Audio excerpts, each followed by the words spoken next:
Charge sheet ಸಲ್ಲಿಕೆ ಆಗಿದೆ sir Darshan ಮತ್ತು 17 ಜನ ಆರೋಪಿಗಳ ವಿರುದ್ಧ. ಇಲ್ಲಿ ಫೋಟೋ ಹಾಕ್ಬಿಟ್ಟಿದ್ದಾನೆ, ಅವನು ಜನ್ಮ ಪತ್ರಿಕಾ ಹಾಕ್ಬಿಟ್ಟಿದ್ದಾರೆ.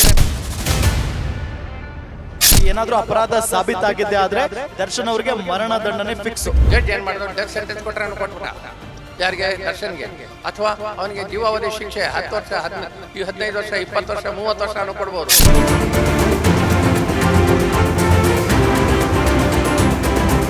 ಆದ್ರೆ ಚಾರ್ಜ್ ಶೀಟ್ ನಲ್ಲಿ ಉಲ್ಲೇಖ ಆಗಿದೆ, ನಾನು ಹೊಡೆದಿದ್ದೀನಿ, ನಾನು ಒದ್ದಿದ್ದೀನಿ ಅಂತೆಲ್ಲ ದರ್ಶನ್ ಹೇಳಿಕೆಯನ್ನ ಕೊಟ್ಟಿದ್ದಾರೆ.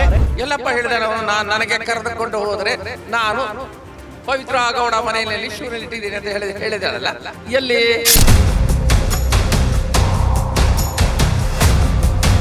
ನಾವು ಹೋಗಿದ್ವಿ, ಬಟ್ ಕೊಲೆ ಮಾಡೋ ಉದ್ದೇಶ ಇರಲಿಲ್ಲ ಅಂತ ಅಂದ್ರೆ ಬಚಾವ್ ಆಗ್ತಾರ ದರ್ಶನ್? That is impossible.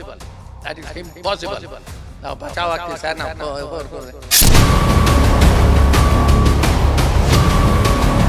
ದಿನಗಳು ಬೇಕಾಗಬಹುದು ಬೇಲ್ ಸಿಗಕ್ಕೆ. ಬೇಲ್ ಸಿಗಕ್ಕೆ not less than 1 or 2 years.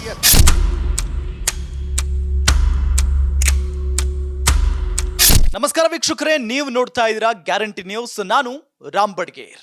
ಈಗ ಬಹಳಷ್ಟು ಚರ್ಚೆ ಆಗ್ತಾ ಇರುವಂತ ವಿಚಾರ ಯಾವ್ದಪ್ಪ ಅಂತ ಅಂದ್ರೆ ಅದು ಚಿತ್ರದುರ್ಗದ ರೇಣುಕಾ ಸ್ವಾಮಿ ಕೊಲೆ ಪ್ರಕರಣ.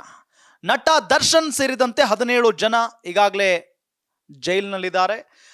ಇದೇ ಪ್ರಕರಣಕ್ಕೆ ಸಂಬಂಧಪಟ್ಟಂತೆ ಚಾರ್ಜ್ ಶೀಟ್ ಕೂಡ ಸಲ್ಲಿಕೆ ಆಗಿದೆ. ಈಗ ಚಾರ್ಜ್ ಶೀಟ್ ಎಲ್ಲ ಕಡೆಯೂ ಕೂಡ ಸದ್ದು ಮಾಡ್ತಾ ಇರೋದು ಯಾಕೆ ಅಂತ ಹೇಳಿದ್ರೆ ಆರೋಪಿಗಳ ಸ್ವ ಇಚ್ಛಾ ಹೇಳಿಕೆ ಎಲ್ಲರನ್ನು ದಂಗು ಬಡಿಸಿಬಿಟ್ಟಿದೆ.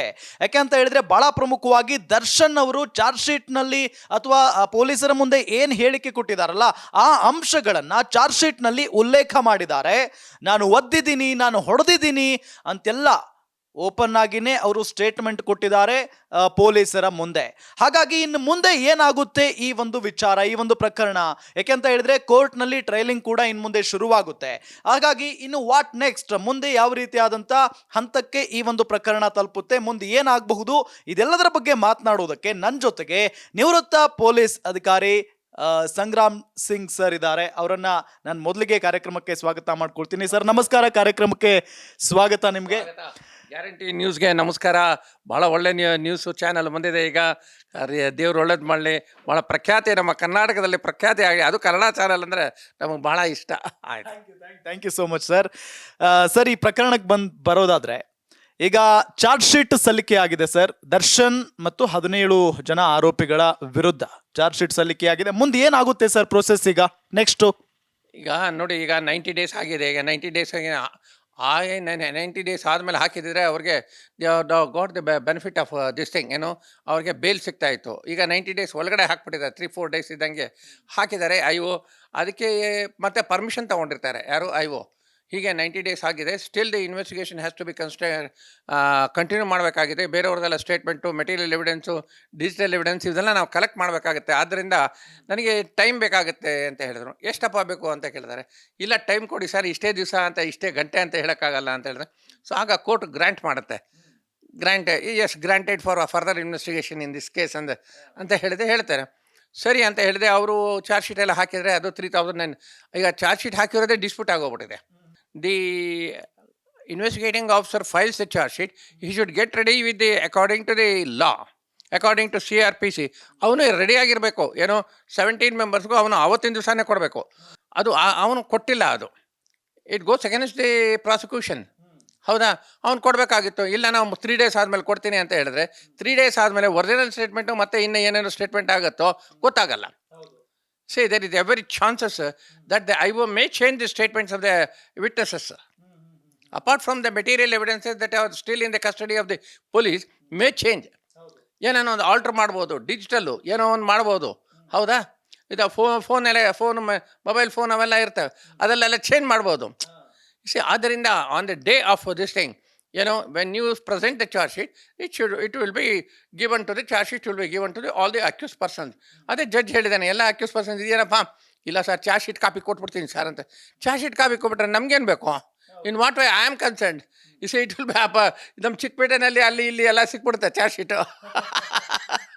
ಅದರಿಂದ that's why what I am telling it is the fault of the IO. It can be discussed, it can be challenged by the ಯಾವುದು ಅಡ್ವೊಕೇಟು. ಡಿಫೆನ್ಸ್ ಅಡ್ವೊಕೇಟ್ ಚಾಲೆಂಜ್ ಮಾಡ್ಬೋದು. ಇದು delay in submitting the copies of the documents to the accused persons as per the CRPC. ಅದನ್ನು ಮಾಡಿಲ್ಲ. Yes, now the charge sheet has been presented by the IO Chandan, said to be Chandan, assistant commissioner of police of Vijayanagara police. ಆಯಿತು, ಮಾಡಿದ್ದಾರೆ. ಮಾಡಿದ ಮೇಲೆ ಏನಾಗಿದೆ, ಆ charge sheet copy ಎಲ್ಲ police ಸ್ಟೇಷನ್ಗೆ ಹೋದರೆ ಎಲ್ಲರೂ ಕೊಡ್ತಾರೆ. ಪೊಲೀಸ್ ಸ್ಟೇಷನ್ ಇದೆಲ್ಲ ಯಾಕೆಂದರೆ this all become the digital, ಎಲ್ಲ ಕಂಪ್ಯೂಟ್ರಲ್ಲಿ ಇರುತ್ತೆ ಎಲ್ಲ. ಹೌದಾ, ಎಲ್ಲಪ್ಪ ಒಂದು ಚಾರ್ಜ್ ಶೀಟ್ ಕೊಡಪ್ಪ ಅಂತ ಹೇಳಿದ್ರೆ ಕೊಟ್ಬಿಡ್ತಾನೆ. The constable who types and everything, sir ನೋಡ್ತಾನೆ ಅಲ್ಲಿ ಇಲ್ಲಿ ಸಾಹೇಬ್ರಿದ್ರೆ ಕಷ್ಟ ಆಗುತ್ತೆ ಸರ್, ಇಲ್ಲಪ್ಪ ನೀವು ಈ ಟೈಮಿಗೆ ಬನ್ನಿ ಅಂತ ಹೇಳಿದೆ, ಟೈಮ್ ಕೇಳಿದೆ ಕೊಟ್ಬಿಡ್ತಾನೆ. ಎಸ್, ನಾವು the statement of the accused like Darshan, ಅವನು ಈಗೆಲ್ಲ ಸ್ಟುಡಿಯೋಗಳು ಅಲ್ಲಿ ಇಲ್ಲಿ ಎಲ್ಲ ಮಾಡಿಬಿಟ್ಟಿದೆ. ಸಿಟಿ ಮಾರ್ಕೆಟಲ್ಲಿ ಕೇಳಿದ್ರೆ ನಿಮಗೆ ಕೊಟ್ಬಿಡ್ತಾರೆ. ಕೊಡಮ್ಮ ಅದು ಸ್ಟೇಟ್ಮೆಂಟ್ ಬಂದಿದೆಯಲ್ಲ ಸರ್, ಒಂದು 10 ರೂಪಾಯಿ ಆಗುತ್ತೆ ಸರ್, ತಗೋ ಅಂತ ಹೇಳಿದ್ರೆ ಕೊಟ್ಬಿಡ್ತಾರೆ. See, it's not like that. ಹೌದಾ, ಮಾಡಬಾರ್ದು ಹಾಗೆ. ಇದರಲ್ಲಿ ಏನಾಗಿದೆ, this is the statement of the accused Darshan. ಇದು statement, this is the statement of the accused. Accused for what? Is it a voluntary statement or the statement given by the accused? When the statement of the accused given to the police, it should be recorded. ಹೌದು, ನಾವು record ಮಾಡ್ತೀವಿ. ನಾವು as A police officer I am telling. ಮಾಡುವಾಗ ಏನಾದರೆ this is ಇಲ್ಲಿ ಬರಿಬೇಕು. ಇಲ್ಲಿ photo ಹಾಕ್ಬಿಟ್ಟಿದ್ದಾನೆ, ಅವನು ಜನ್ಮ ಪತ್ರಿಕಾ ಹಾಕ್ಬಿಟ್ಟಿದ್ದಾರೆ. ಯಾರು? ನಮ್ಮ ಚಂದನ್ ಸಾಹೇಬರು ಹಾಕಿದ್ದಾರೆ. ಎಲ್ಲ ಹಾಕಿದ್ದೆ ಇಲ್ಲಿ the statement of so and so ಅಂತ ಹೇಳಿದೆ, ಶೋ ಆಗಿದೆ ಇಲ್ಲಿ. ಅದು ಹಾಗಾಗಲ್ಲ ಸರ್. ಈಗ this is going to be under Indian evidence act ಪ್ರಕಾರ ಹೋಗಬೇಕಾಗತ್ತೆ. ಒಂದೊಂದು ಹೆಜ್ಜೆನೇ ಇಟ್ಟರೇನೂ ಸಹ ನಾವು ಕಾನೂನು ಪ್ರಕಾರ ಹೆಜ್ಜೆ ಇಡಬೇಕಾಗತ್ತೆ.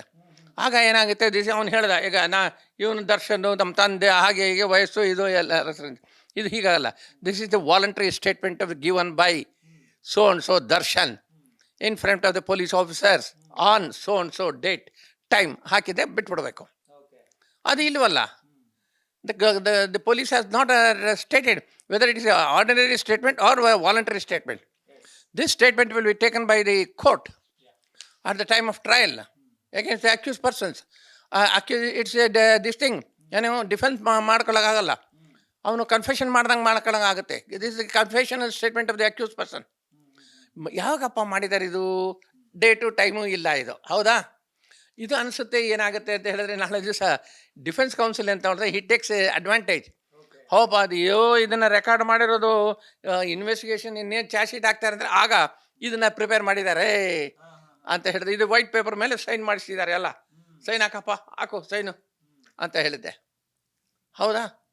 ಇದು ಹಾಗೆ ಆಗಬಾರ್ದು. ಯಾಕಂದರೆ this is the statement of the accused. Statement of the accused ಅಂತ ಹೇಳಿದ್ರೆ ನಾವು ಇಂಡಿಯನ್ ಎವಿಡೆನ್ಸ್ ಆ್ಯಕ್ಟಲ್ಲಿ ಹೋಗಬೇಕಾಗುತ್ತೆ. ದಿಸ್ ಇಸ್ 164 ಆಗಲ್ಲ, ಇದು 161 ಆಗಲ್ಲ. Because this is statement given by the accused Darshan.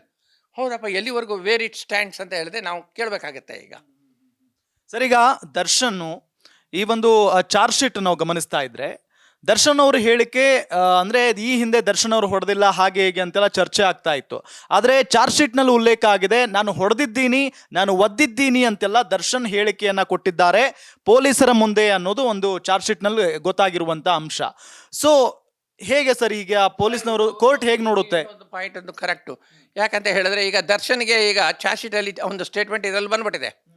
ಇದರಲ್ಲಿ it goes to the benefit of the defence, not for the prosecution. ಹಾಗಿದೆ ಅದಕ್ಕಂದ್ರೆ ಸೀನಿಯರ್ ಅಡ್ವೊಕೇಟ್ಸ್ ಅವರು ಇವ್ರು ನೋಡಿದ್ರೆ it goes for them also. ಕೇಳ್ತಾರೆ, ಏನಪ್ಪ this is the Indian evidence act ಓದಿದ್ಯೇನಪ್ಪ, section 27 ಏನು ಹೇಳುತ್ತೆ ಅಂತ ಹೇಳಿದ್ರೆ, ಸರ್ 27 ಎವಿಡೆನ್ಸ್ ಆ್ಯಕ್ಟು ಅವ್ರು ಏನು ಹೇಳ್ತಾರೆ ಅಕ್ಯೂಸ್ರು, ಅಲ್ಲಿ ರಿಕವರಿ ನಾವು ಮಾಡೋವಾಗ ಒಂದು ಸ್ಟೇಟ್ಮೆಂಟ್ ಪ್ರಕಾರ ಮಾಡ್ಕೊಳ್ತೀವಿ. ಎಲ್ಲಪ್ಪ ಹೇಳಿದಾನೆ ಅವನು, ನನಗೆ ಕರೆದುಕೊಂಡು ಹೋದರೆ ನಾನು ಪವಿತ್ರ ಗೌಡ ಮನೆಯಲ್ಲಿ ಶೂನಲ್ಲಿ ಇಟ್ಟಿದ್ದೀನಿ ಅಂತ ಹೇಳಿದಾಳಲ್ಲ, ಎಲ್ಲಿ? That is this thing. ಒಂದು ನಾವು ಮೆಟೀರಿಯಲ್ ಎವಿಡೆನ್ಸ್ ನಾವು ಕಲೆಕ್ಟ್ ಮಾಡುವಾಗ ಅಕ್ಯೂಸ್ ಪರ್ಸನ್ದು ಅಷ್ಟೇ ಸ್ಟೇಟ್ಮೆಂಟ್ ನಾವು ರೆಕಾರ್ಡ್ ಮಾಡಬೇಕಾಗತ್ತೆ. ಸುಮ್ಮನೆ ಇದು ಮಾಡ್ಕೊಂಡು ಹೋದರೆ ಆಗೋದಿಲ್ಲ. Because this is an investigation ಪ್ರೋಸೆಸ್ಸಲ್ಲೇ ಮಾಡಿರೋದು. ಆಲ್ ಇನ್ವೆಸ್ಟಿಗೇಷನ್ ಪ್ರೋಸೆಸ್ ಏನು ಮಾಡಿದ್ರೆ ಅದೆಲ್ಲ ಸೇರಿಸಿದೆ ಒಂದು ಸ್ಟೇಟ್ಮೆಂಟ್ ಮಾಡಿದ್ರೆ where it goes to the benefit of this thing. Because this will be taken, statement will taken at the time of 313 statement of accused persons ತಗೊಳ್ತಾರೆ. ಈಗ ನಿನ್ನ ಹೆಸರೇನಪ್ಪ, ಏನು ಎತ್ತ ಅಂತ ಹೇಳಿದ್ರೆ ಆಗ Darshan whether he tells this statement before the judge. ನಮಗೆ ಬೇಕಾಗುತ್ತೆ ಸೆಕ್ಷನ್ 313 CRPCನಲ್ಲಿ ಏನಾಗುತ್ತೆ, ಆಗ ನಮ್ದೆಲ್ಲ ಹಾಗೆ ಎಲ್ಲ ಅಕ್ಯೂಸ್ ಪರ್ಸನ್ಸ್ ಎಲ್ಲ ಇದು ಪ್ರಾಸಿಕ್ಯೂಷನ್ ವಿಟ್ನೆಸಸ್ ಎಲ್ಲ ಆಗುತ್ತೆ. ಪ್ರಾಸಿಕ್ಯೂಷನ್ ವಿಟ್ನೆಸಸ್ ಆದಮೇಲೆ ಡಿಫೆನ್ಸ್ ವಿಟ್ನೆಸ್ ಆಗ ಇವನಿಗೆ ಕರೆಸ್ತಾನೆ. ನಿಮ್ದು ಏನಾನ ಏನು ಹೇಳಿದ್ರೆ ಹೇಳಿ ಅಂತ ಹೇಳಿದ್ದೆ. ಹೌದು ಸರ್ ಹೇಳ್ತೀನಿ ಅಂತ ಆಗ ಕರಿತಾನೆ. ಆಗ ಇದು judge will record the statement under section 313 of the CRPC. He will record the statement. ಆಗ ಸ್ಟೇಟ್ಮೆಂಟ್ ರೆಕಾರ್ಡ್ ಮಾಡುವಾಗ and he has to tell, and ನೀನು ಸ್ಟೇಟ್ಮೆಂಟ್ ಕೊಟ್ಟಿದೆಯಲ್ಲಪ್ಪ, ಹೀಗೆ ನೋಡು ಇಂಥ ತಾರೀಕಲ್ಲ ಏನೋ ಕೊಟ್ಟಿದ್ದೀರಿ, ಯಾರು ಚಂದನ್ ಅಂತ ಹೇಳಿದೆ, ಯಾರೋ ACP ಅವ್ರು ಮಾಡಿದ್ದಾರೆ, ನೋಡು ನಿಂದು ಫೋಟೋನಾ, ಹೌದು ಸರ್. ನೀನು ಸ್ಟೇಟ್ಮೆಂಟಿಗೆ ಕೊಟ್ಟಿದ್ಯಾ, ಹೌದು ಸರ್. ನೀನು ಸಾಯಿಸಿದ್ಯಾ ಅಂತ ಹೇಳ್ತಾರೆ, ನಿಜಾನ ಸುಳ್ಳು? ನಿಜಾನ ಅಲ್ಲ, ಇದರಲ್ಲಿ ಕೊಟ್ಟಿದೆಯಲ್ಲ. ಸರ್ ಇಲ್ಲ ಸರ್ ಆ ಸ್ಟೇಟ್ಮೆಂಟ್ ನಾನು ಕೊಟ್ಟಿಲ್ಲ ಅಂತ ಹೇಳ್ಬಿಟ್ರೆ